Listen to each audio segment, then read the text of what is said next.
तो लोकसो time channel में आपका स्वागत है। आज हम आर्य समाज सम्मेलन खटखड़ में पहुंच चुके हैं और आपको दिखाएंगे आर्य समाज सम्मेलन खटखड़ का लाइव। अभी हम दिखाते हैं।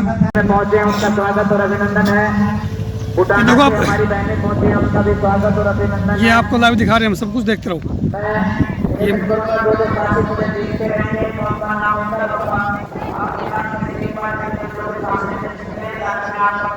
शहीदों की चिताओं पर लगेंगे हर वर्ष मेले, वतन पर मिटने वालों का यही बाकी निशा होगा। सरदार किशन सिंह, रानी लक्ष्मीबाई, सभी के फोटो नजर आ रहे हैं आपको। शहीद सचिंद्र नाथ सन्याल, चाजीत सिंह, सरदार अर्जुन सिंह। निवेदन कर रहा हूं, हमारे किसान नेता और एक ऐसे युवा साथी जो एक जज्बा लेकर के चलते हैं। आप शक्ति के आप ये आर्य समाज की बुक सोने के स्टॉल से आप साधारण व्यक्ति की भी जो बात रखने में सक्षम है, मैं उनको आमंत्रित कर रहा हूं भाई आजाद जी पालवा कि वो आए और अपने विचार इस अवसर पर रखें। भाई आजाद जी पालवा जो अतिथि बाहर से आए उनके लिए खाने का प्रोग्राम है, इस साइड है, आप देख सकते हो।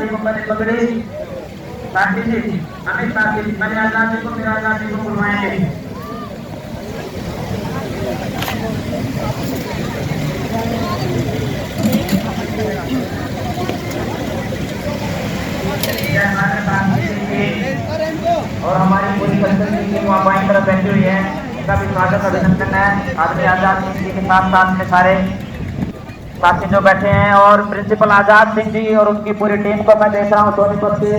दुर्भाग्यवश परसों उनका एक्सीडेंट भी हुआ, उनको पूरी चोट भी है, उनके परिवार को पूरी चोट है, सबों को उनका अभिनंदन कर रहा हूँ मैं।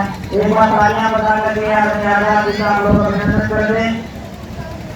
आदरणीय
और जिस घर में माताएं बहनें खुद से हवन करने वाली होती हैं, वहाँ संतानों का निर्माण होता है।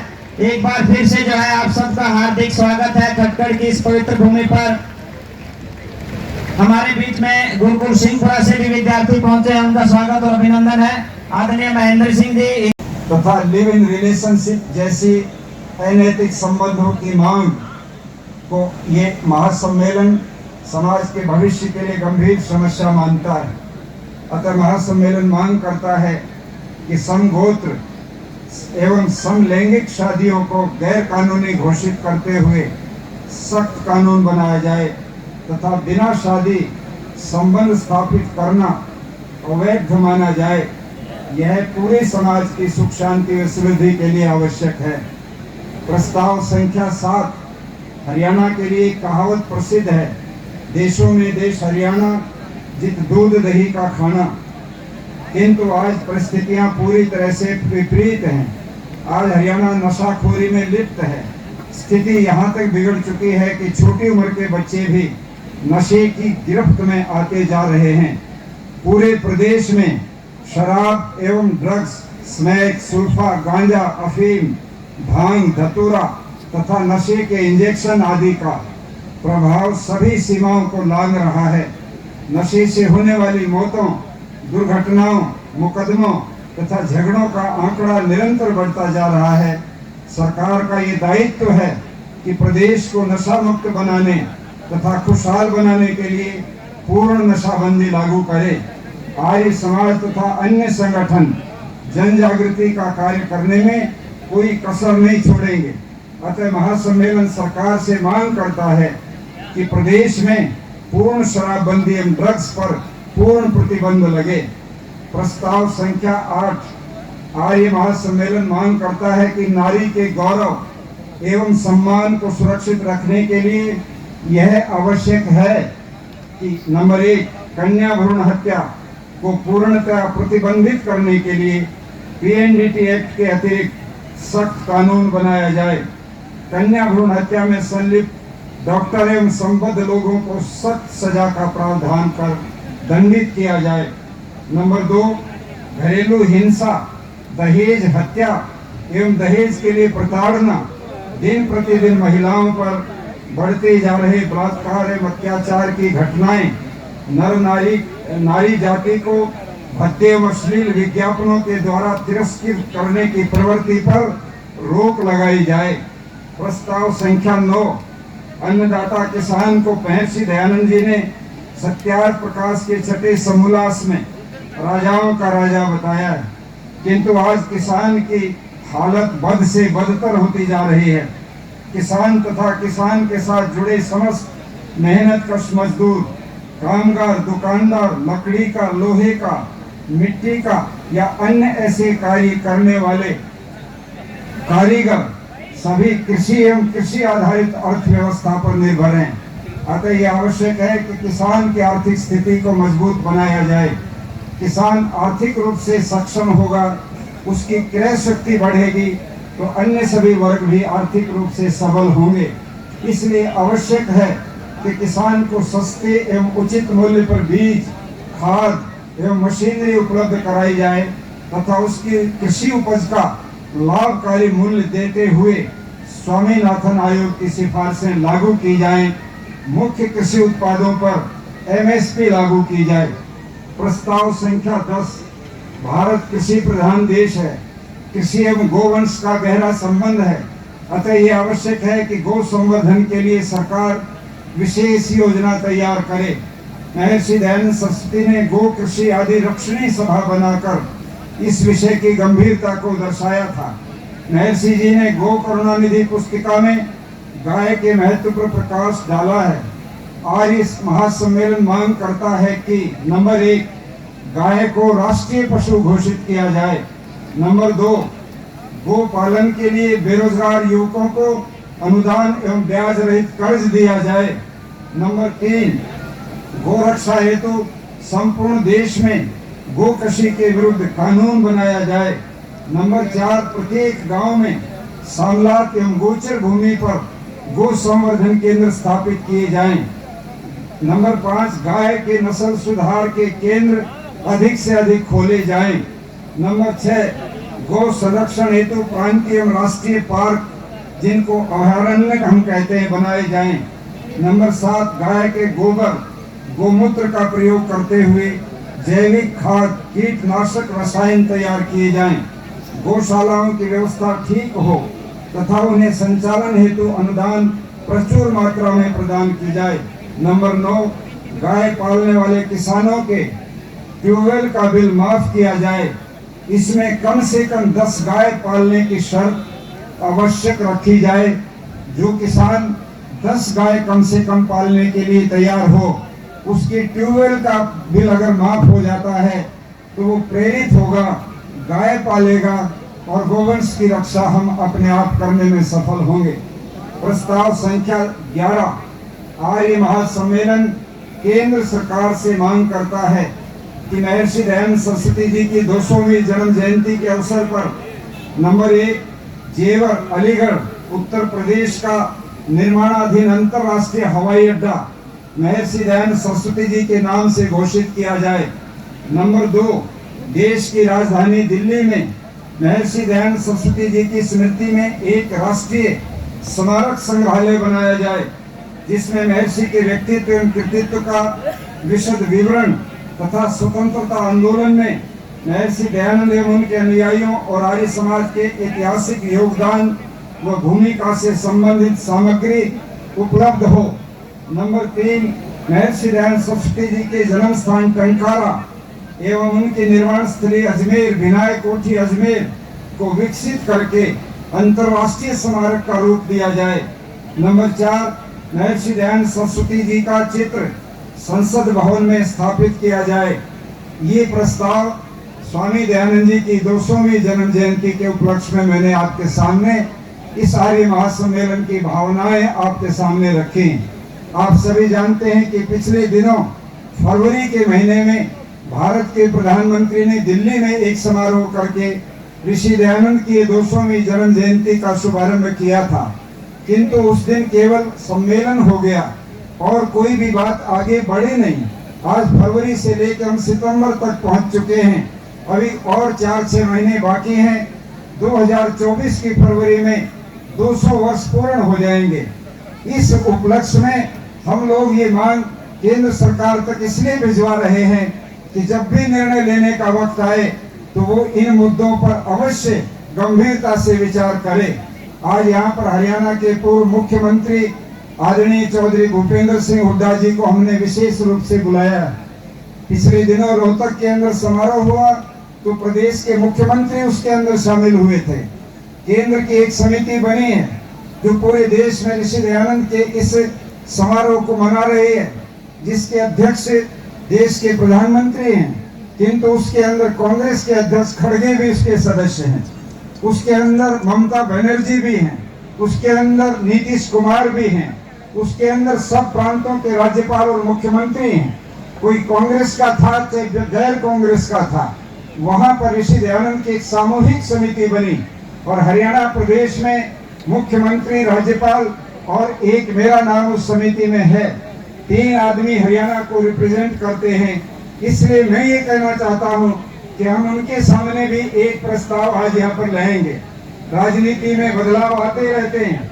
यहाँ पर जो आज मुख्य अतिथि आएंगे उनसे हम ये निवेदन विशेष रूप से सार्वजनिक सभा में करेंगे कि आप आज यहाँ पर इतना तो कह के जा सकते हैं, यदि कल आपकी सत्ता आ जाए तो ऋषि दयानंद की जो छुट्टी चली थी यहाँ पर बहुत देर तक, उसको बंद किया गया, उसको आप ओपन करें। छुट्टी घोषित होने से एक एक बच्चे की जुबान पर, एक एक व्यक्ति को मालूम पड़ता है कि आज किसकी छुट्टी है। और उस दिन, छुट्टी के दिन भी प्रदेश की ओर से जैसे गीता महोत्सव मनाए जाते हैं, जैसे और समारोह मनाए जाते हैं, जैसे और कितने संप्रदाय के नेताओं के चीजें मनाई जाती हैं, मैं ये मांग करता हूं कि महर्षि दयानंद सरस्वती का भी समारोह सरकार की तरफ से फरवरी में 12 फरवरी को बहुत बड़े व्यापक स्तर पर मनाया जाना चाहिए। हर गांव की पंचायत को सरकार उसके लिए फंड्स दे, जिले के जिला परिषद को, जिले के प्रशासन को उसका फंड दे कि ऋषि दयानंद का नाम हर व्यक्ति की जुबान पर उस दिन होना चाहिए। ये हमारी एक तरह से भावना और मांग है। ये प्रस्ताव बहुत सोचकर हरियाणा की पृष्ठभूमि के अनुसार, क्योंकि इसमें जो भाषा का सवाल आता है तो कई प्रदेश हैं जहाँ हिंदी भाषा में वहाँ का राजकीय कार्य, प्रांतीय कार्य नहीं हो सकता। वहाँ के अपने प्रांत की भाषा है वो वहाँ पर होता है, किंतु राष्ट्रभाषा के नाते हिंदी पूरे देश के लिए मान्य होनी चाहिए। किंतु हरियाणा तो बना ही हिंदी भाषी क्षेत्र के आधार पर था। जब ये हिंदी भाषी क्षेत्र हरियाणा है तो यहाँ पर क्यों आज तक भी सारे कार्य हिंदी में नहीं हो रहे हैं? अंग्रेजी का आज भी चिट्ठियों में प्रयोग होता है। इसलिए ये सारे जो विचार हैं सोचकर समाज का ताना बाना बिगड़ रहा है। समलैंगिक शादियों को कानून बनाने की मांग उठ रही है। समगोत्र की शादियां होती हैं तो सारी की सारी खापें, पूरा समाज चिंतित हो जाता है कि क्या होगा। और इसी तरह से लिव इन रिलेशनशिप जैसे अनैतिक कार्य आज समाज में बढ़ते जा रहे हैं, जिनके दुष्परिणाम भविष्य में हमको दिख रहे हैं। परिवार टूट जाएंगे, समाज बिखर जाएगा इन चीजों से। आर्य समाज इन चीजों को गंभीरता से लेता है और इसलिए ये मुद्दे आज आपके सामने हमने उपस्थित किए हैं। मैं चाहूंगा इनके ऊपर हमारे वक्ता अपने विचार रखते जाएंगे। आप लिखी जाएगी कि ऋषि दयानंद की 200वीं जन्म जयंती के अवसर पर बहुत बहुत अभिनंदन। सब तालियां बजा करके अभिनंदन करेंगे। इससे पहले कि मैं अगले वक्ता को आमंत्रित करूं, हमारे बीच में गोरक्षा दल हरियाणा के माननीय अध्यक्ष श्री योगेश वो भी कर ले। मैं तो इतना बताऊंगा केवल आपको कि ये संस्कृति क्या है। संस्कृति 3 बातों को जाने बिना नहीं समझ में आएगी। एक तो होती है प्रवृत्ति और एक होती है संस्कृति और एक होती है विकृति। प्रवृत्ति क्या है? मनुष्य की आम प्रवृत्ति है अपने भोग को ग्रहण करना। कुछ भी सामने आएगा उठाएगा हाथ से और अपने मुंह की तरफ ले जाएगा। ये प्रवृत्ति है। और मनुष्य ही की नहीं, जितने भी जीवधारी हैं सबकी यही प्रवृत्ति है कि भोग को देख करके वो उस पर टूटता है और उसे वो ग्रहण करता है। अच्छा, अब इसमें एक और है जो अपने आप नहीं मिलती और धीरे से प्यार से नहीं मिलती, वो छीन के ली जाती है और वो उसे ग्रहण करता है। वो क्या है? वो है विकृति। और ये काम कौन करते हैं? जो दुनिया में असुर कहलाते हैं। अब तीसरी चीज और रह गई, संस्कृति। संस्कृति क्या है? संस्कृति है तो प्रवृत्ति, लेकिन उसमें ये है कि सबको बांट करके जब बाद में जो खाता है वो संस्कृति वाला होता है। हमारे यहाँ आर्यों में ऋषि दयानंद ने जो सबसे पहला काम हमें दिया करने को, वो दिया यज्ञ। यज्ञ में क्या होता है भैया? यजमान सामग्री को और घृत को हाथ में लेता है और अग्नि में आहूत कर देता है, यानी अग्नि में समर्पित कर दिया। अग्नि की विशेषता क्या है? अग्नि को कहा है अग्नि देवाभिर्मुखम, सारे देवताओं का मुख अग्नि है। तो अग्नि क्यों है सबका मुख? जैसे हम मुंह में कोई खाने का सामान रखते हैं तो ये पेट में जाकर के सारे शरीर में विचलित हो जाता है। आमाशय में रस बनता है, रस से रक्त बनता है और रक्त फिर शरीर के एक एक अंग में पहुंच जाता है। तो ऐसे ही ये जो यज्ञ है, ये जो अग्नि है, ये देवों का मुख है। ये आपके दिए हुए साकल्य को छिन्न भिन्न करके सूक्ष्म करके अंतरिक्ष में भेज देता है, वायुमंडल को प्रदान कर देता है और ये जन जन तक, प्राणी प्राणी तक पहुंचता है। तो कितना बड़ा काम हो गया, कितना बड़ा वितरण हो गया। जो आहुति घी की आपने प्रदान की, अगर उसे आप खाते तो आप ही को लाभ होता। ये प्रश्न सत्यार्थ प्रकाश में है एक जगह। ऋषि की ये शैली थी प्रश्न करना और फिर उसका समाधान करना। तो कैसे आई है? ऋषिवर सारी बातें आपकी अच्छी हैं, तार्किक हैं, वैज्ञानिक हैं, बड़ी सुंदर है, लेकिन ये बात समझ में नहीं आती जिस घी को खाने से किसी का स्वास्थ्य बने, उस घी को तुम अग्नि में फूंक देते हो, नष्ट कर देते हो। तो ऋषि ने क्या उत्तर दिया वहां? आपने जाना ही नहीं। अग्नि में जब घृत दिया जाता है तो वो नष्ट नहीं होता, बल्कि वो थोड़ा सा कुछ ही परमाणु वाला भी अनंत परमाणुओं में परिवर्तित हो जाता है और वायु में जाकर, अंतरिक्ष में जाकर, सूर्य की किरणों में समाहित होकर सारे पृथ्वी मंडल पर आता है और जन जन को, जीव जीव को वो स्वास्थ्य प्रदान करता है। तो ये है यज्ञ। यज्ञ करने का अर्थ है भूखों को अन्न देना, भूखों को आहार देना, भूखों का पेट भरना।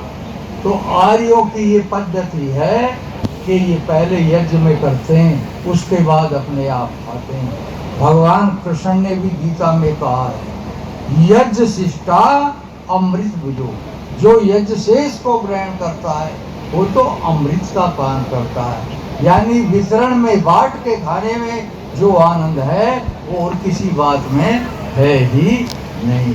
तो ये संस्कृति ये है। और वो संस्कृति का दूसरा नाम जो मैं समझता हूँ वो यज्ञ है और कुछ नहीं है। यज्ञ के अंदर, परोपकार के अंदर, भलाई के अंदर जो कुछ आपका लग जाता है वही आपके लिए पुण्य है। और जितना आप कहीं से खींच रहे हो केवल अपने लिए खींच रहे हो, वो आसुरी वृत्ति का प्रतिपादन है। तो हम ऐसी प्रवृत्ति में ना रहें कि जो हमारी विकृति बन जाए, हम ऐसी प्रवृत्ति में रहें जो सदैव संस्कृति बनी रहे। तो ये जो आर्य समाज हो रहा ना, जींद की धरती पर जींद जिला है ना भैया, ये बहुत बढ़िया आयोजन है। स्वामी आदेश के संयोजक हैं, बड़े सोच समझ करके किया। और मैं बता दूं कितने श्रद्धालु लोग कैसी श्रद्धा से यहाँ आए हैं और बैठे सुन रहे हैं। मैं इन सबको भी नमन करता हूँ और करता हूँ सभी को, आयोजकों को नमन। और इसी शब्द के साथ वाणी को विराम। ओम शांति। बात कर रहे हैं बाबूजी। ओमवेश जी खड़े हो गए जी बीच में, देखो ओमवेश जी खड़े हो गए।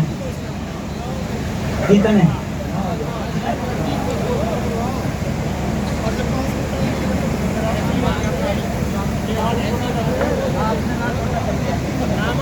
ये जो है ना स्वामी आदित्य ये मतलब की बात करते हैं। आज समझे ना? अच्छा, और भूल जाते हैं। मेरी तरफ से तो ब्लैंक चेक रहता आपको, जोरदार तालियों से स्वागत जो है। आवश्यकता हो, जो आपकी चाहत हो वो ले लो। क्या बात, स्वामी ओमवेश से आ रहे हैं। समर्पित हुई।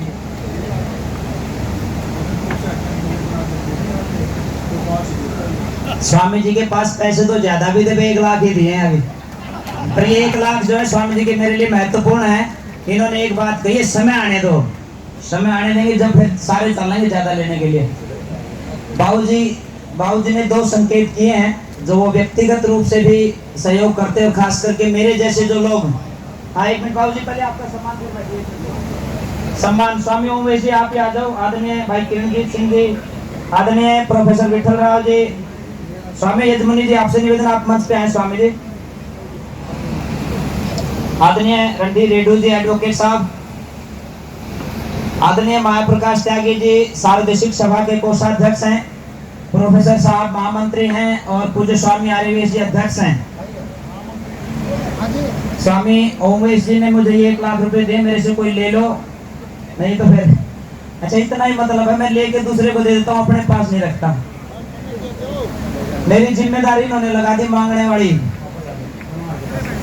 और शायद ये लाल कपड़े मांगने का परमिट भी है, पर ये है कि हम अपने लिए नहीं समाज के लिए मांग रहे हैं, समाज के कार्यों के लिए मांग रहे हैं। और आपके सहयोग से ही ये कार्य आगे बढ़ते हैं। निश्चित तौर पे 50 लाख से ज्यादा का बजट इस कार्यक्रम का है। मैंने कभी व्यक्तिगत रूप से किसी को नहीं कहा कि इस कार्यक्रम के लिए पैसे चाहिए, बहुत कम समय था, उसके बावजूद सारे साथियों ने ये किया कि एक साथी कदम से कदम मिलाकर के इस कार्यक्रम को सफलता की ओर लेकर के चलेगा। आर्यवेश ने ये कहा कि कार्यक्रम करो। प्रोफेसर विठल राव जी बैठे हैं यहाँ, उनसे मैंने निवेदन किया, जैसा मैंने स्वामी ओमवेश जी से जबरदस्ती किया ऐसा ही मैंने प्रोफ साहब को भी कहा, आर्यवेश जी को भी कहा कि आपने मेरे कंधों पे जिम्मेदारी डाल दी। मैं तो कभी अपने कपड़े खरीद करके नहीं पहनता, अपने जूते कभी खरीद करके नहीं पहनता, और खरीद करके कभी रोटी नहीं खाता। इतना बड़ा कार्यक्रम मैं नहीं कर सकता, मैंने किया भी नहीं आज तक इतना बड़ा कार्यक्रम।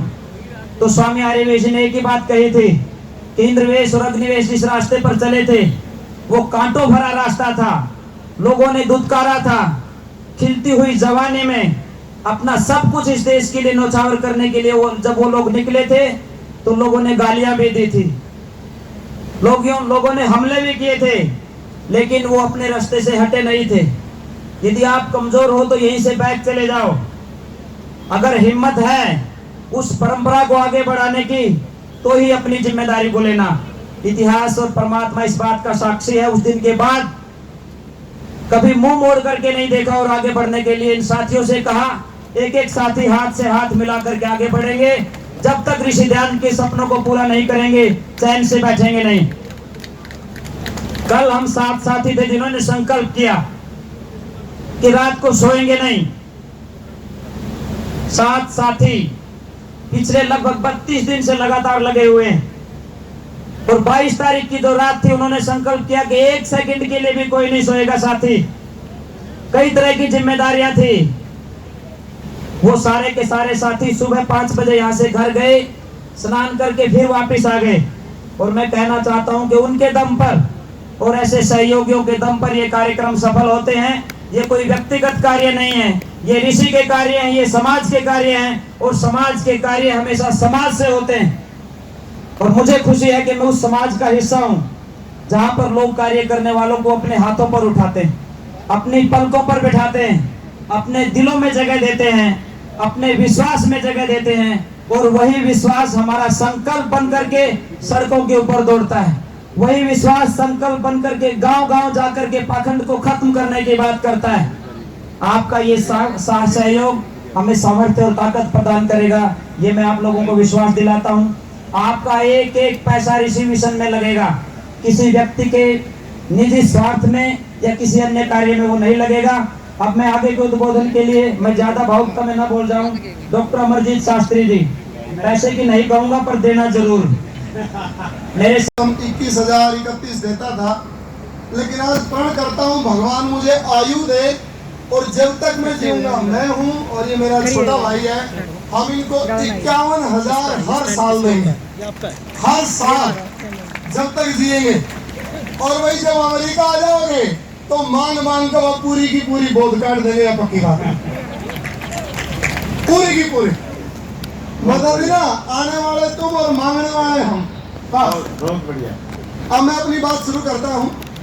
मेरा नाम डॉक्टर अमरजीत शास्त्री है, और मेरा सौभाग्य है कि मैं हरियाणा की धरती पर पैदा हुआ, और उससे बड़ा परमात्मा ने और स्वामी आर्यवेद जी के आशीर्वाद से मुझे सौभाग्य मिला है कि मैं पिछले 10 साल से अमेरिका की धरती पर आर्य समाज, योग, भारतीय संस्कृति का प्रचार करने का मुझे अवसर मिला। मैं आर्य समाज में पैदा हुआ पहला बालक हूँ। इस मंच पर जितने बोलने वाले हैं उनमें सबसे छोटा मैं हूँ। मुझसे छोटे स्वामी आदित्य वेद जी थे, उन्होंने अपना चोला बदल लिया, वो ऑटोमेटिक मुझसे बड़े हो गए, इसलिए सबसे छोटा मैं हूँ। एक बार आप ताली बजाओ, फिर मैं बोलना शुरू करता हूँ।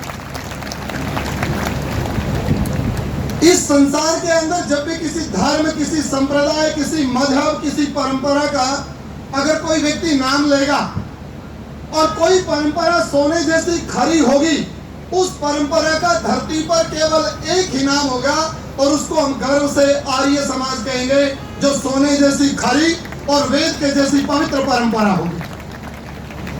मैं वो सौभाग्यशाली बालक हूँ जिसने इस परंपरा की उंगली पकड़ करके खड़ा होना सीखा। ये जितने भी बड़े बड़े साधु बैठे हैं, ये जितने बड़े बड़े महात्मा बैठे हैं, आज इस मंच से स्वर्गीय स्वामी उमानंद जी और स्वामी इंद्रवेद जी को नमन करते हुए, स्वामी आर्यवेद जी को प्रणाम करते हुए इस बात को मैं गर्व से कहना चाहूंगा कि धरती पर जब जब स्वर्ग बनेगा, धरती पर जब जब सुखों का भंडार होगा, धरती पर जब जब कोई माँ अपने बच्चे को सुपुत्र कहेगी, धरती पर कोई पिता अपने बेटे को श्रेष्ठ बालक कहेगा, धरती पर कोई भाई अपनी बहन को श्रेष्ठ बहन कहेगा, धरती पर कोई बहन अपने भाई को दुनिया का सबसे प्यारा भाई, प्यारा बालक कहेगी, उस परंपरा का नाम आर्य समाज होगा, और कोई परंपरा नहीं होगी, कोई परंपरा नहीं होगी। इस संसार में जब स्वामी दयानंद आए, स्वामी विरजानंद के दरवाजे पर गए कि मैं आया हूँ, कौन हो, कि मैं यही जानने के लिए आया हूँ कि मैं कौन हूँ। मैंने न स्वामी विरजानंद को देखा, न स्वामी दयानंद को देखा, लेकिन मैं विरजानंद के रूप में किसी को देखता हूँ तो स्वामी आर्यवेद जी को देखता हूँ, और दयानंद के रूप में शिष्य बना किसी को देखता हूँ तो स्वामी आदित्य वेद जी को देखता हूँ। इन दोनों की जोड़ी को अगर मैं ये कहूँ, विरजानंद और दयानंद धरती पर जन्म लेकर के आए हैं, आर्यवेद और आदित्य वेद के रूप में जन्म लेकर के आए हैं, तो ये बात मान करके चल लेना, इस धरती के हर कोने में वेद की ऋचा गूंजेगी, इस धरती पर हर कोने में यज्ञ का स्वाहा गूंजेगा, इस धरती के हर कोने में मर्यादा फैलेगी, इस धरती के हर कोने में महर्षि दयानंद, शहीद भगत सिंह की परंपरा का पालन होगा। इसलिए ए हरियाणा के लोगों, पंजाब, यूपी, राजस्थान, दुनिया के किसी भी कोने से आए हो, ये बात मान करके चल लेना, हम ऋषि के मेले में आए हैं, और जो ऋषि के मेले में आता है, परमात्मा उसके घरों को कभी खाली नहीं रखता है, और सबसे बड़ा अभिवादन इस कोने में बैठी मातृशक्ति को करता हूँ। आप वो देवियां हैं जिनके घर में फिर से भगत सिंह पैदा होंगे। आप वो देवियां हैं फिर से आपके घर में जीवन देने वाली बेटियों के रूप में प्रवेश पूनम पैदा होंगी। आप वो माए हैं जिनके घर में फिर से इस समाज का निर्माण करने वाला बालक आदित्य वेश पैदा होगा। इसलिए हे मातृशक्ति, आपको मैं अपना वंदन करते हुए ये बात कहूंगा, आप जब भी अपने बच्चे को बड़ा करें, जब भी कोई पिता अपने बच्चे को खड़ा करे, जब भी कोई आचार्य अपने बच्चे को किताब के रूप में बड़ा करे, वो अपने बच्चों को, अपनी बेटियों को यह आदर्श पैदा करे, हमारे घर में फिर से दयानंद, भगत सिंह, पंडित राम प्रसाद बिस्मिल जैसी परंपराएं पैदा हो। मैं वो सौभाग्यशाली बालक हूँ जिनको इनके यहाँ रहने का, सीखने का, पढ़ने का मौका मिला। और वेद की, यहाँ पर मेरे सामने कितने किसान बैठे हैं और मैं भी किसान का बेटा हूँ। जब जब बात इस सरकार को टकराने की हुई, चाहे वो किसान टकराया, चाहे वो पहलवान टकराया, चाहे वो बेटियां टकराई, हमेशा किसान जीता, बेटी जीती, पहलवान जीता। और एक बात मान करके चले, उपनिषद में एक वाक्य आता है, अन्नम वही प्राण है। जो संसार में प्राण देता है, जो संसार में खाना बनकर के किसी की थाली में जाता है, पूरी दुनिया का व्यक्ति कहीं किसी कोने में खाना खाता है, उन सब किसानों को नमन करता हूँ और बड़े प्रेम से कहता हूँ, तुम्हारी ताकत आर्य समाज की ताकत बनेगी, तुम्हारी परंपरा फिर से ऋषि की परंपरा बनेगी। और ऋषि ने जो को करुणा निधि लिखी, उसमें गाय से लेकर के किसान का जो महत्व बनाया, आप सबको प्रणाम करता हुआ अपनी बात खत्म करता हूँ। और खत्म करने से पहले ये कहता हूँ, हो गई है पीर पर्वत से पिघलनी चाहिए, इस धरा से कोई गंगा निकलनी चाहिए। सिर्फ हंगामा खड़ा करना मेरा मकसद नहीं, ये सूरत बदलनी चाहिए, ये सीरत बदलनी चाहिए। महर्षि दयानंद की 200वीं जयंती, हम में से कोई धरती पर जिंदा नहीं होगा जो 300वीं जयंती देखेगा, लेकिन महर्षि दयानंद की 200वीं जयंती पर एक संकल्प लेकर के अपने घर में जाए कि ऋषि के मिशन को धरती के हर कोने में लेकर के जाएंगे। परमात्मा आपको धन से समृद्ध करे, आपको मन से समृद्ध करे, आपको विचारों से समृद्ध करे, और दुनिया के किसी भी कोने में जाए, मिलकर चले, वेद के मंत्र का घोष करे, संगच्छध्वं संवदध्वं संवो मनांसि जानताम। इकट्ठे चलेंगे, इकट्ठे बोलेंगे और एक स्वर में मिलकर के बोलेंगे, धरती तक आसमां, धरती से लेकर आसमां तक यही प्रयास हो। जय दयानंद 10 दिशा गूंजे, घर घर सत्यार्थ प्रकाश हो, घर घर सत्यार्थ प्रकाश हो। आर्य समाज अमर रहे, आर्य समाज अमर रहे। महर्षि दयानंद की जय, स्वामी आर्यवेश जी की जय हो। सभी को नमस्कार। देखा मुझे दिखा अमेरिका का जोर तो रहने वाला लग रहा है शास्त्री जी।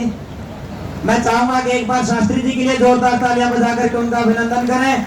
अमेरिका की धरती पर रहकर भी अपने बच्चों को और बड़े शर्म की बात है कि इस देश में धीरेन्द्र शास्त्री जैसे लोगों को दान नहीं मांगना पड़ता। वो आज करोड़ों लोगों को रास्ता दिखाते हैं। निर्मल बाबा, बाबा रामपाल और कितने तो जेल में पड़े पड़े भी अपनी सल्तनत चला रहे हैं, उन्हें दान नहीं मांगना पड़ता। लेकिन एक वैदिक विचारधारा पर समाज को जगाने के लिए बार बार दान मांगना पड़े, कहीं ना कहीं हमारे लिए शर्म की बात है। हमें अपने तिजोरियों के कपाट इन लोगों के लिए खोल देने चाहिए। इसके बाद मैं अपनी बात पे आऊंगा। 2 मिनट का समय मेरे को मिला है। मेरा नाम सुमित आर्य, रोहतक में गांव मगडोली में पिछले प्लान में सरपंच रहा और 4 साल में गुरुकुल में पढ़ा। गुरुकुल में क्या पढ़ा मैंने गुरुकुल में पढ़ा कि परमात्मा की उपासना क्या करती है। उपासना क्या है? उपासना है किसी के समीप चले जाना। किसके समीप जाओ? जब किसी के समीप जाना तो परमात्मा के समीप जाओ। कैसे परमात्मा के समीप? उस परमात्मा के समीप जो सच्चिदानंद है, निराकार है, न्यायकारी है, दयालु है। मैं कहता हूं कि सारे समाज की वजह से और इस 4 साल गुरुकुल में पढ़ने का रिजल्ट था कि हरियाणा में शायद मैं अकेला सरपंच होऊंगा कि जिसके बोर्ड के ऊपर सुमित आर्य लिखा है। और मैं अकेला सरपंच ऐसा होऊंगा जिसने पहले पूरे गांव में घोषणा कर दी थी कि दारू की एक घूंट भी किसी को नहीं पिलाऊंगा। शराबिया ने तो वोट गिरी नहीं, लेकिन मेरे गांव के बुजुर्गों ने, मेरे युवाओं ने, मेरी मातृशक्ति ने मैं एक तरफा जिता दिया बिना खर्चे। आर्य समाज क्या है, इसलिए मैं आपको बताता हूं कि आर्य समाज की विचारधारा में कितनी ताकत है। सब मेरे को सुमित आर्य के नाम से जानते हैं, लेकिन मेरे आगे इस सुमित आर्य पीछे लिख लेने से एक धर्म संकट का और सामना करना पड़ा। समाज में लोग पूछते हैं कि आर्य समाज करता क्या है, बस घी फूकने के अलावा। आर्य समाज करता क्या है, बस कर्म कांड के अलावा। आर्य समाज करता क्या है, बस अपने आर्य समाज के मंदिर में बाजे और प्रेमी जोड़ी ब्याह करा दे हैं। बहुत तकलीफ, बहुत दुख और बहुत दर्द छाती में हुआ है। और ये विद्वत मंडल पूरे देश से जो यहाँ पे आए हैं, मैं एक निवेदन इनके आगे ये करना चाहूंगा कि आर्य समाज के नाम पे जो एक दुकान खोल कर बैठे इनके गट्टे फोड़ दो। समाज का नाश कर दिया, आर्य समाज को बदनाम कर दिया। लड़का लड़की घर से भागे और आर्य समाज के मंदिर में जाकर शादी हुए हैं, उनको आप चिन्हित करो, उनको जेल में गिर, उनको सजा दो, उनके खिलाफ केस दर्ज करवाओ। ये प्रथा बंद होनी चाहिए। फिर मेरी छाती में दोबारा सांस कद आया। जाट आरक्षण के टाइम में एक रोशन लाल था, उसने नाम के पीछे आर्य था, उसने जातिगत टिप्पणियां करके पूरे हरियाणा में आर्य समाज को बदनाम करा। लोग पूछते आर्य समाज काम किताबे है। अब मैं कहता हूं कि आर्य समाज में बताता हूं कहां काम आवे है। जब किसान आंदोलन की बात आई, जब इस खटकड़ टोल के ऊपर, ढासा बॉर्डर के ऊपर, मकड़ौली टोल के ऊपर, जितने भी बॉर्डर थे सारे बॉर्डर के ऊपर आर्य समाज की बहनें, बहन कल्याणी, बहन मुकेश हर स्टेज के ऊपर जा जाके भजन गा करके जागृति करके आई। जब हमारे युवा सन्यासी स्वामी आदित्य वेश और हमारे स्वामी आर्यवेश जी ने किसानों के कंधे के साथ कंधा मिला करके उनका साथ दिया, तब कहीं मैं सिर उठाकर उनको ये कहने लगा कि आर्य समाज सच के साथ खड़ा होना भी जानता है। और मैं इस बात के लिए पूरी टीम को साधुवाद और सलाम करता हूं और निवेदन करता हूं कि अपना जो मिशन है, इस मिशन को किसी भी कीमत पर कहीं पर भी रुकने ना दें। आपके रास्ते खुलते चले जाएंगे। आपने आज इस कार्यक्रम में मेरे को बोलने का थोड़ा समय दिया, उसके लिए मैं सभी का धन्यवाद भी करता हूँ और आभार भी प्रकट करता हूँ। बातें तो बहुत सारी थी, फिर कभी मौका मिलेगा तो दिल के उद्गार फिर कभी साझा करूंगा। अभी के लिए इतना ही, धन्यवाद। बहुत बहुत धन्यवाद। समिति लेकर के आने के लिए किन लोगों ने अपनी जिंदगी की बाजी लगाई है, जोरदार तालियां आपकी होनी चाहिए। उसके बीच में मैं आमंत्रित कर रहा हूँ भाई किरणजीत सिंह जी को कि आप आए और अपने विचार हमारे बीच में रखें। भाई किरणजीत सिंह जी। इस विशाल आर्य महासम्मेलन में भाई पूज्य स्वामी आर्यवेश जी, स्वामी रामवेश जी, आदित्यवेश जी, माया प्रकाश त्यागी जी, प्रोफेसर विठल राव जी, प्रेमपाल शास्त्री जी, बिरजानंद जी, श्री आजाद सिंह पालमा जी, किसान नेता, श्री सतवीर पहलवान जी, डॉक्टर अमरजीत शास्त्री जी, श्री चंद्रभान जी, मंच पर उपस्थित सभी गणमान्य अतिथिगण, संत वृंद, यहाँ पर उपस्थित आर्य बंधुओं, मातृशक्ति, प्यारे बच्चों और नौजवान साथियों, ये हम सब के लिए बहुत सौभाग्य की बात है कि आज खटकड़ टोल पर हम लोग एकत्र हुए हैं इस महासम्मेलन में। मैं नमन करता हूँ इस धरती को जिसने एक आतताई सरकार से टकराने का साहस किया और अपना पौरुष दिखाया। आज हम महर्षि दयानंद स्वामी जी की 200वीं जन्म जयंती के उपलक्ष्य में यहाँ आए हैं। वो युग प्रवर्तक, वो महान ऋषि जिन्होंने इस देश को पाखंड, रूढ़ियों और अंधविश्वास से दूर एक नई व्यवस्था की तरफ ले जाने का काम किया। कहाँ का है भाइयों? मैं उनके साथ हो गया। मेरा पैतृक गांव खटकड़ कला है जालंधर के पास, सेल्फी स्टिक और एक सेल्फी स्टिक चाहिए। समानता है मेरे गांव के नाम में और आपके गांव के नाम में, तो बहुत ही आपसे नजदीकी का अनुभव करता हूं। मेरे परिवार के 3 पीढ़ियों ने जिनको आप जानते हैं, जिनका आपके चैनल पे चल सकता है, उनको रिकॉर्ड करो।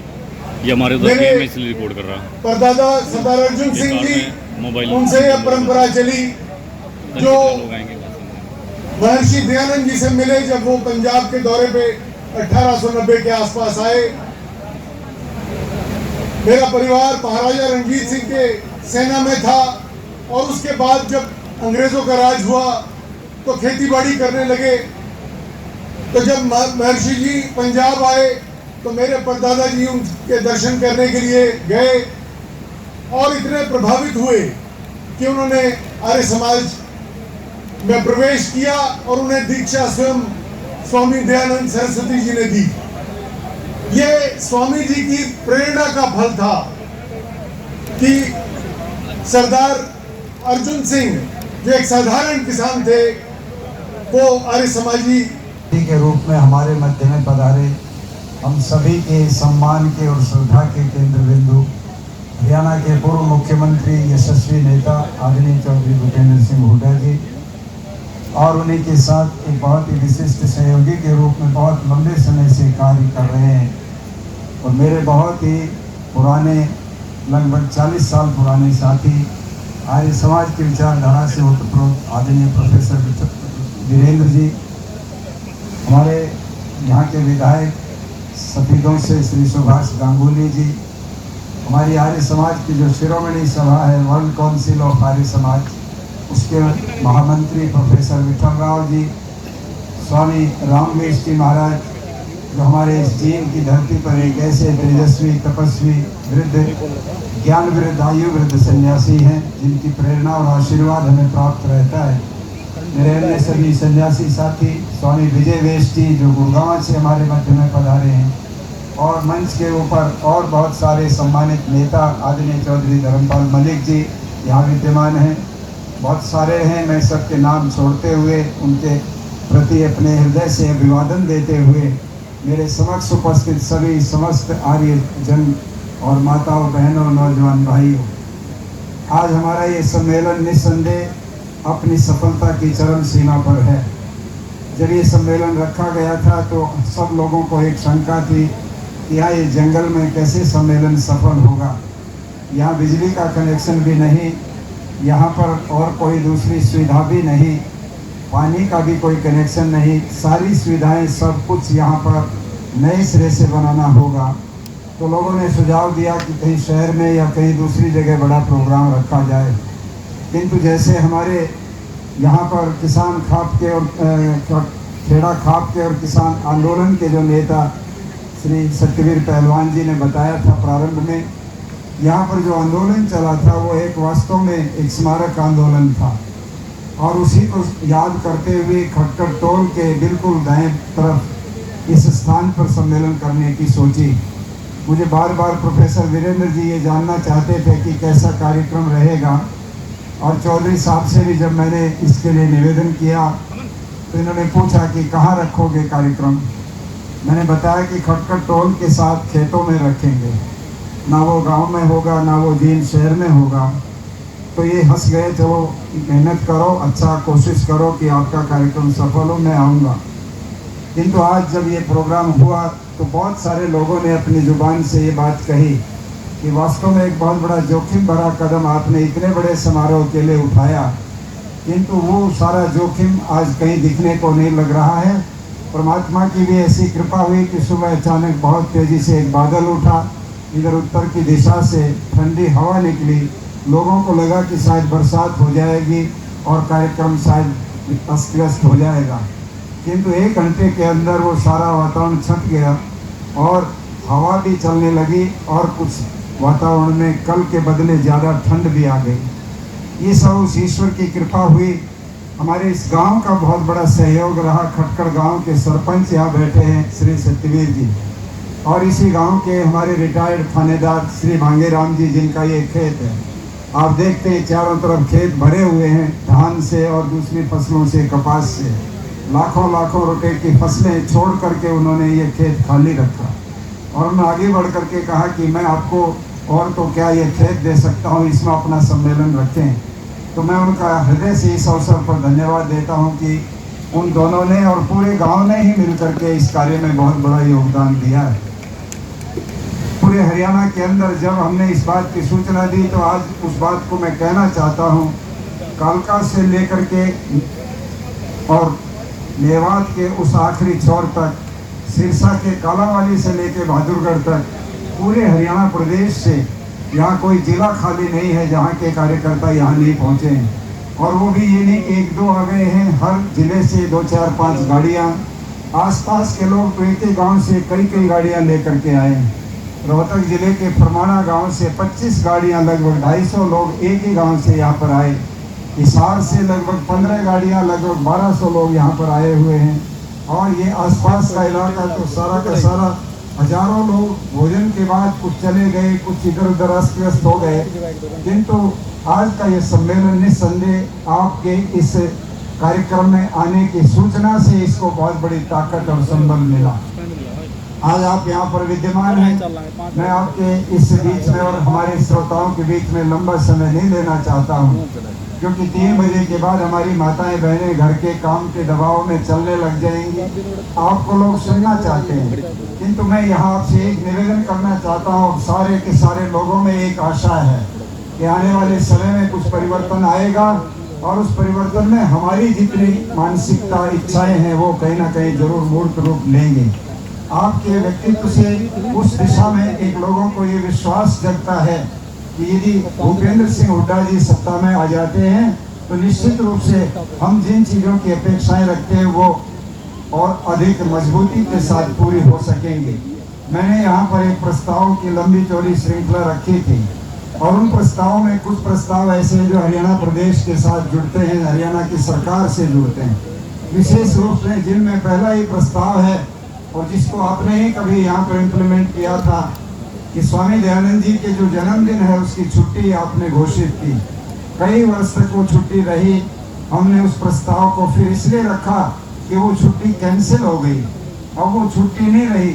छुट्टी, हम कोई छुट्टी के पक्षधर नहीं है कि लोग केवल छुट्टी ही करें, अवकाश ही करें, किंतु उसके पीछे तर्क इतना ही है कि जब किसी की स्मृति में छुट्टी होती है तो सब छोटे से छोटे बच्चे भी, बड़े लोग भी जान जाते हैं कि आज फला महापुरुष का कोई न कोई जन्मदिन या कोई उसका विशेष दिन है जिसकी स्मृति में आज का ये अवकाश है।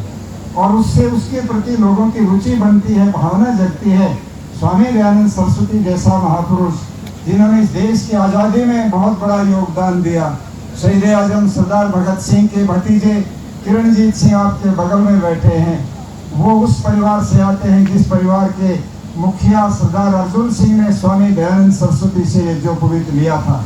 और यदि मैं यहाँ पर ये संयोग बिठाऊं तो मैं ये कह सकता हूँ कि आपकी विरासत भी वही है कि आपके दादा चौधरी मातूराम जी ने भी उस जमाने में जब कोई गांव का आदमी जनेऊ नहीं ले सकता था, समाज के ऐसे कठोर बंधन थे कि जनेऊ लेना कुछ विशेष लोगों को अधिकार था, उस समय उन्होंने आगे बढ़ करके जनेऊ लिया था और लोगों ने इकट्ठा होकर के ऐतराज किया कि तुमने ये जनेऊ क्यों पहन लिया, ये जनेऊ नहीं पहन सकते तुम लोग। उस समय चौधरी माधुराम जी ने कहा था ये जनेऊ मेरी गर्दन में पहना गया है, ये कोई कीकर की लकड़ी नहीं है, जब तक गर्दन में जनेऊ है ये गर्दन कट जाए किंतु ये जो पवित्र नहीं कर सकता। मैं अभी 2 दिन पहले अमर उजाला में एक खबर पढ़ रहा था और उसमें भारतीय संविधान के ऊपर लिखा गया था। उसमें लिखने वाला लिखता है कि हरियाणा के 9 लोग थे जो संविधान सभा के सदस्य थे और उनमें सबसे युवा अवस्था के सदस्य चौधरी रणवीर सिंह थे जो आपके पूज्य पिताजी हैं। चौधरी रणवीर सिंह जी के बारे में वो लिखता है कि उस समय जब उसके अंदर विचार आया कि कौन कौन से विषयों पर संविधान में बातें उठाई जाए तो चौधरी रणवीर सिंह ने सबसे प्रमुखता से इस बात को उठाया था कि किसान को उसके लाभकारी मूल्य के ऊपर कानून बने, संविधान में व्यवस्था होनी चाहिए। उन्होंने ये आवाज उठाई थी कि गोरक्षा का जो सवाल है ये सदा सदा के लिए तय हो जाए, गो हत्या देश और समाज में नहीं होनी चाहिए क्योंकि गाय और कृषक का सीधा संबंध बनता है। और तीसरी बात वो लिखता है, उन्होंने ये कहा था कि इस देश के अंदर जो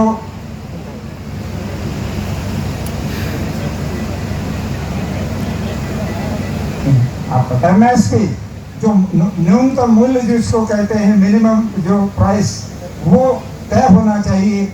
ये मुद्दे चौधरी रणवीर सिंह जी ने उस समय उठाए। हरियाणा बनने का भी 1948 में ही उन्होंने ये मुद्दा उठाया। वो आगे लिखते हैं, क्योंकि ये मुद्दे आर्य समाज के थे और चौधरी रणवीर सिंह क्योंकि आर्य समाजी थे, इसलिए संविधान सभा में उन्होंने ये मुद्दे उठाए।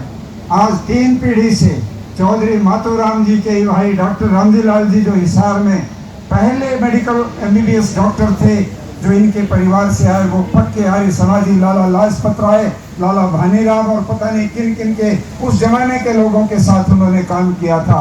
एक ऐसे विरासत से आए हुए आर्य समाजी श्रृंखला में चौधरी भूपेंद्र सिंह हुड्डा जी आते हैं। मैं ये मानता हूँ, लोगों ने मुझसे सवाल किए कि और राजनेताओं को क्यों नहीं बुलाया गया। मैंने कहा ये कोई राजनीतिक जमावड़ा नहीं है, ये आर्य समाज का कार्यक्रम है, ये महर्षि दयानंद को स्मरण करने का कार्यक्रम है और इसमें हमने प्रायोरिटी के ऊपर उन लोगों को ही मौका दिया है जो लोग आर्य समाज की विरासत में जिनका नंबर आता है, जो लोग आर्य समाज की धरोहर माने जा सकते हैं, और उनमें भूपेंद्र सिंह हुड्डा 3 पीढ़ी से आर्य समाज से जुड़ा हुआ व्यक्ति तो उनका है, इसलिए हमने उनको बुलवाया। इनकी धर्मपत्नी आशा हुड्डा जी कि उस परिवार से आते हैं जिन्होंने गुरुकुल मटिंडू की स्थापना स्वामी शुद्धानंद जी से कराई थी। चौधरी पीरू सिंह जी और उन्हीं के परिवार में चौधरी भीमसेन जी, जिनकी बेटी है आशा हुड्डा, वो आर्य समाजी परिवार था। उन्होंने उस गुरुकुल के उस जमाने में नींव रखवाई। 1916 के बाद जो गुरुकुल कांगड़ी और गुरुकुल इंद्रप्रस्थ के बाद कुरुक्षेत्र और मटिंडू, ये चौथा गुरुकुल स्वामी शुद्धानंद जी ने उत्तर भारत में रखा था। 5वां गुरुकुल गुजरात के अंदर सूपा में बनाया था। इसलिए ऐसे परिवार की पृष्ठभूमि होने के कारण चौधरी भूपेंद्र सिंह हुड्डा जी को हमने यहाँ पर आमंत्रित बुलाया है। मैं एक बात कह करके वाणी को विराम दूंगा, और वो ये है कि आर्य समाज को लोगों ने समझा नहीं। महर्षि दयानंद की आप किसी भी बात को पढ़ लीजिएगा, उन्होंने सत्याग्रह प्रकाश में भले ही क्रिश्चियनिटी के ऊपर, इस्लाम के ऊपर और मतों के ऊपर टिप्पणियां की हैं, अपना विचार दिया है, किंतु भूमिका में ऋषि दयानंद साफ लिखते हैं, मेरा किसी के प्रति भी कोई द्वेष भाव नहीं है, मेरा केवल इतना उद्देश्य है कि उन मजहबों में, उन संप्रदायों में जो अच्छी बातें हैं, जो सत्य बातें हैं, उनको मैं मानने को तैयार हूँ, और उनमें जो असत्य बातें हैं उनको वो छोड़ने के लिए तैयार हो जाए। हमारे मत में भी अगर कोई असत्य बात होगी तो मुझे उसको छोड़ने में भी एक क्षण नहीं लगेगा।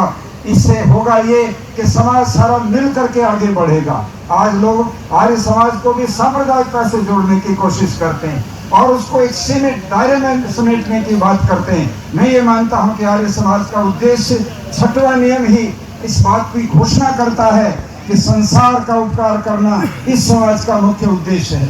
पूरी दुनिया के लोगों का उपकार करने का दायित्व दयानंद ने आर्य समाज को सौंपा। वहाँ कोई ये नहीं कहा कि ये किसी एक मजहब या संप्रदाय, किसी एक जाति या वर्ग की ही केवल उन्नति करेगा, बल्कि सब लोगों की उन्नति के अंदर आर्य समाज को एक प्रकार से जिम्मेदारी सौंपी गई।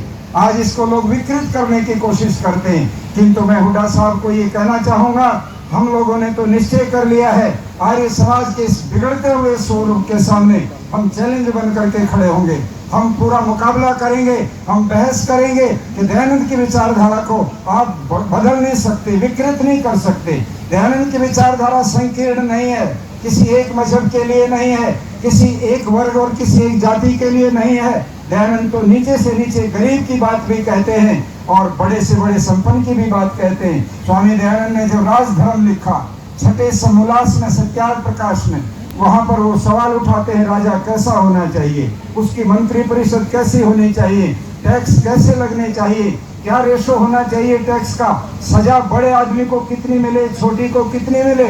ये बातें लिखते लिखते आगे एक सवाल उठाते हैं कि सब कुछ है, क्यों आर्य समाज बना, कैसे बना, सब चर्चा यहाँ हो चुकी। मैं तो अपना सीमित बात रखूँगा, थोड़ी बात समय में सारी बात कहूँगा कि आज हम सब एकत्रित हुए हैं स्वामी दयानंद की 200वीं जन्म की वर्षगांठ मनाते हैं। 200 साल पहले पैदा हुए थे और इस 200 साल में हमारे समाज में क्या बदलाव आया और उस समय हमारा समाज कैसा था, हमारा देश कैसा था, उस समय तो स्वामी दयानंद ने जन्म लेके क्या क्या किया, ये आज विचार करने की बात है। किस तरह समाज में सांस्कृतिक और शिक्षा में सामाजिक सांस्कृतिक और सामाजिक बदलाव स्वामी दयानंद से प्रेरणा लेके कैसे हम आगे बढ़े, ये आज हम सबको विचार करना चाहिए। इस बारे में मैं यही कहूँगा, स्वामी दयानंद जिनका बचपन का नाम मूल शंकर था, परिवार में पैदा हुए तिवारी जी के यहाँ, और जब 14 वर्ष के थे तो अपने पिताजी की प्रेरणा लेकर शिवरात्रि का व्रत रखा, और जब व्रत हुआ रात को 12 बजे से मंदिर में गए शिव जी के में, तो उन्होंने अपने पिताजी से पूछा कि पिताजी शिव जी यहीं रहते हैं क्या? उन्होंने कहा नहीं, ये तो उनकी प्रतिमा है, वो तो कैलाश पर्वत पे रहते हैं। तो उन्होंने कहा, उसी समय स्वामी दयानंद जी ने ठानी कि मैं शिव जी को तलाश करूंगा।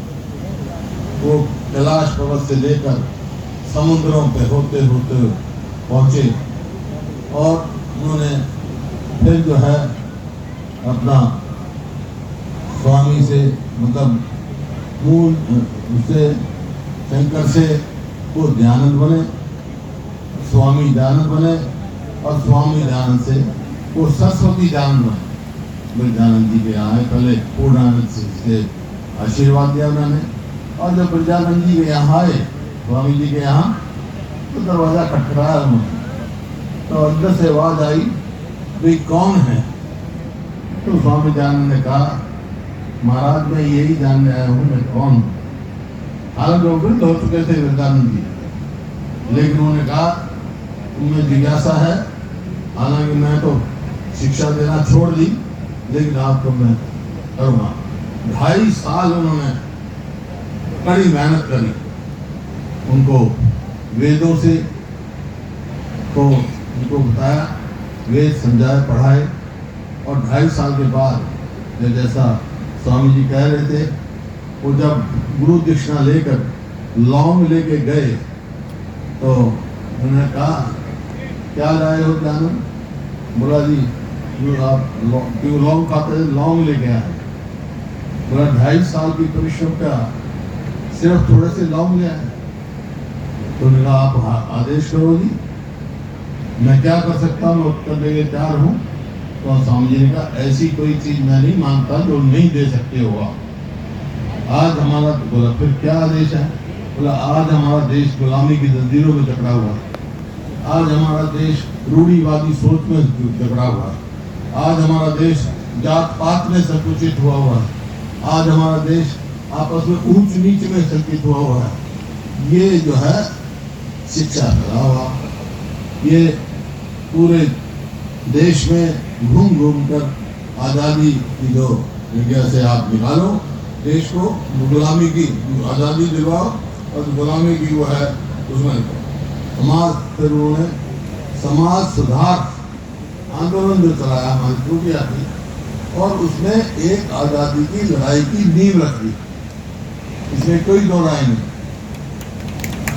और जब देश आजाद हुआ, उस समय के जो कांग्रेस के अध्यक्ष थे सीताराम पति भैया, उन्होंने कहा कि आजादी की लड़ाई में आर्य समाज का बड़ा भारी योगदान है, और इसमें कोई दो राय नहीं योगदान है। जो भी आर्य समाज जिसने भी जिन्हें ग्रहण कर लिया, वो आजादी की लड़ाई में जरूर देशभक्ति की भावना उसमें पैदा की। जैसे कहा स्वामी जी ने कहा था कि भाई विदेशी राजा कैसा ही हो, इतना ही अच्छा हो, लेकिन देशी राजा नहीं कर सकता। तो ये भावना लेकर चले, आजादी की लड़ाई लड़े। और मेरे स्वर्गीय दादाजी तो मातूराम, उन्होंने भी आर्य समाज ग्रहण किया, जनेऊ ग्रहण किया, पता उनका स्वामी जी ने चर्चा की। और यहाँ समाज में पूरे हरियाणा का जो समाज है, रोहड़ा में 1910 में मीटिंग हुई, और ये कहा गया कि शिक्षा में बहुत पीछे है हमारे यहाँ, पंजाब में शिक्षा थी, गाँव से उधर जलंधर से उधर रामबाग, लेकिन इस इलाके में शिक्षा नहीं थी। तो यहाँ शिक्षा होना चाहिए। और ये देखकर एक तो संस्था, शिक्षा की संस्थान की स्थापना हुई लाहौर में DAV के नाम से, जो मैनेजमेंट कमेटी बनी, उसमें जो कमेटी के सदस्य थे, आप जब बनी शुरुआत की तो मेरे बड़े दादा का नाम बिलाल थे लाहौर में, और यहाँ रोहतक में जो संस्था बनी उसके संस्थापक प्रधान मेरे स्वर्गीय दादा चौधरी माधव थे, और उनके सेक्रेटरी संस्था के चौधरी छोटू राम थे, और वो संस्था चली और जो शिक्षा का प्रसार हुआ बहुत अच्छे। तो उसका शिक्षा संस्था बनी, लेकिन उसमें कोई ये रुकावट नहीं थी कि कौन सी जाति का हो, सबको सम्मान होता, बहुत लोगों की शिक्षा थी। इस प्रकार से ये चेतना, सामाजिक चेतना, सांस्कृतिक चेतना, सांस्कृतिक ज्ञान, सामाजिक ज्ञान, तो ये सब जो है स्वामी दयानंद की प्रेरणा से हमने लिया। आज मेरे को इस बात का बड़ी खुशी है कि सरदार कुलतार सिंह जी के सपुत्र शहीद भगत सिंह के भतीजे रणजीत भी हमारे साथ। ये परिवार और हमारा परिवार का बहुत गहरा लगाव रहा है। लाला लाजपत राय के पिता, स्वर्गीय पिता मुंशी राधाकृष्ण रोहतक में पर्शियन भाषा के टीचर थे, और वो मेरे दादा के टीचर लाला लाजपत राय के। तो इस वजह से बहुत गहरा संबंध हुआ। आर्य समाजी थे, और क्योंकि शहीद भगत सिंह का सरदार अर्जुन सिंह, सरदार कृष्ण सिंह से लेकर वो भी बड़ा आर्य समाजी परिवार था, तो बहुत ज्यादा लगा हुआ। और उसी वजह से जब सरदार अजीत सिंह ने, जो उनके चाचा थे शहीद भगत सिंह के, उन्होंने जब किसान आंदोलन, किसान की आवाज का एक मूवमेंट छेड़ा, पगड़ी संभाल बेटा, तो वो हमारे यहाँ इलाके में आए, और जब उनको अंग्रेजी सरकार ने वारंट दिए, 1 महीना हमारे गांव सांगी में मेरे दादाजी के साथ रहे सरदार अजीत सिंह, और इकट्ठा ही उनके साथ पानी हुई। फिर तो सरदार अजीत सिंह बाहर चले गए, बेल्जियम रहे और जगह बहुत जगह रहे 1947 में। और जब 15 अगस्त 47 को देश आजाद हुआ, सुबह निकली, तो उन्होंने आखिरी लफ्ज क्या थे मुझे कि मेरा काम पूरा हो गया, और उन्हें प्राण त्याग दिए शताब्दी से। तो ऐसे परिवार से आज यहाँ है भाई, मेरे को बहुत खुशी है, और इसी वजह से हम आज यहाँ बैठे हैं। आज़ादी की लड़ाई कोई छोटी लड़ाई नहीं थी। जिस जिनके राज्य में, अंग्रेजों के राज्य में दिन नहीं छिपता था, उनसे छुटकारा पाना कोई आसान काम नहीं था। लेकिन फिर से वही बात आती है कि आज जो समाज उस समय अंधविश्वास में था, जो हमारी बहन बेटियों को मतलब दूसरा विवाह नहीं कर सकते, जो बाल विवाह करते थे, अगर कोई विधवा हो गई तो सारी उम्र विधवा रहेगी, ऐसी रूढ़िवादी सोच थी, उसको बदला। आज फिर ऐसी सोच उभर रही है, उसको बदलने की जरूरत है। और आपने देखा कितना भारी योगदान था भगत फूल सिंह, जिन्होंने कन्या गुरुकुल शुरू किया। कुल 5 कन्याएं थी जो पहले अपनी लड़की को पढ़ने नहीं देते थे, पढ़ाते नहीं थे, इतनी रूढ़िवादी सोच थी। जब हमारे को मौका मिला मेरे को, तो भगत फूल सिंह के नाम से मैंने खानपुर में महिला यूनिवर्सिटी बनाई, और देश में पहला सरकारी क्षेत्र में पहला आजादी के बाद मेडिकल कॉलेज केवल महिलाओं के लिए बनाया खानपुर। क्योंकि भगत फूल सिंह ने की सोच थी, स्वामी दयानंद से प्रेरणा लेके, कि महिलाओं को जब तक बराबर के शिक्षित नहीं होंगी हम आगे नहीं जा सकते। तो ये सोच जो है, ये आज हमारे को फिर से जो फिर आगे बढ़ना है, तो रूढ़िवादी सोच उसको बदलना है। जब मैं मैं मुख्यमंत्री पद के लिए चुना गया तो उन्होंने कहा भाई कौन सी तिथि को वोट लेनी है आपने। तो मैंने तो तिथि बताई तो उन्होंने कहा, किसी ने कहा, मेरे साथी ने, भाई उस दिन तो शनिचरवार है। तो मैंने कहा शनिचरवार तो है, लेकिन उस दिन पूरा जो अपने देसी महीने का में स्वामी दयानंद का जन्म दिवस है। तो भाई मैं तो वोट लूंगा, उसी दिन वोट ली मैंने, तो रिकॉर्ड की बात है। और जो भी प्रयास हो उसका उनसे प्रेरणा लेके समाज की जो त्रुटियां थी, रूढ़िवादी सोच थी, उसको बदलाव की कोशिश की। लेकिन फिर आज फिर जरूरत हमारे को स्वामी दयानंद की जरूरत है, जैसे हमारी बेटी कह रही थी कि फिर से जरूरत है, फिर से उन्हीं अंधविश्वास में हम फंसते जा रहे हैं, उन्हीं जात पात में हम फंसते जा रहे हैं, उन्हीं ऊंच नीच में हम फंसते जा रहे हैं। इससे दूर होना है।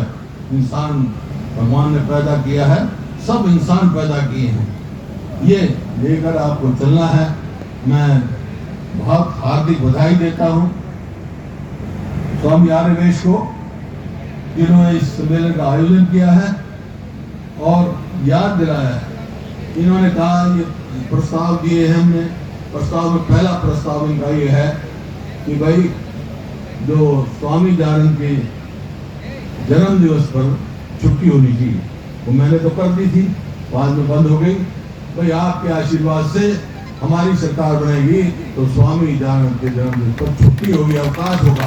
इस वास्ते नहीं कि छुट्टी होनी है, लेकिन स्वामी दयानंद की जो सोच थी, उनकी शिक्षाओं से प्रेरणा लें और समाज में हम शिक्षा फैलाएं। इस वास्ते हम चाहते हैं कि उनकी दी हुई शिक्षा पे हम आगे बढ़ें, कदम बढ़ें और सब मिलजुल कर 36 बरादरी एक होकर हम अपने समाज को, प्रदेश को और देश को मजबूत करें, जो उन्होंने कल्पना की थी स्वामी दयानंद ने, कि जिस तरह गुलामी की जंजीरों से छुड़ाने का उन्हें प्रेरणा दी और लड़ाई लड़ी पूरे आज़ादी की।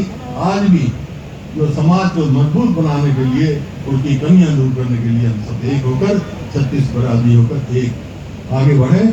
और मैं स्वामी आर्यवेश जी का फिर से आभार व्यक्त करता हूँ, इन्होंने यहाँ आप सबसे मिलने का मौका दिया और एक नई जो है वो शुरुआत की है और ये अब रुकने वाली नहीं है। इन्हीं शब्दों के साथ बहुत बहुत धन्यवाद। जय हिंद। बहुत बहुत धन्यवाद आपका भी। अब मैं, क्योंकि जब आप आए तो किरणजीत सिंह जी बोल रहे थे, उनका सम्मान छूट गया था, तो मैं चाहूँगा कि आप जो है उनका स्मृति चिन्ह देकर के सम्मान और स्वागत कर दें और यहीं पे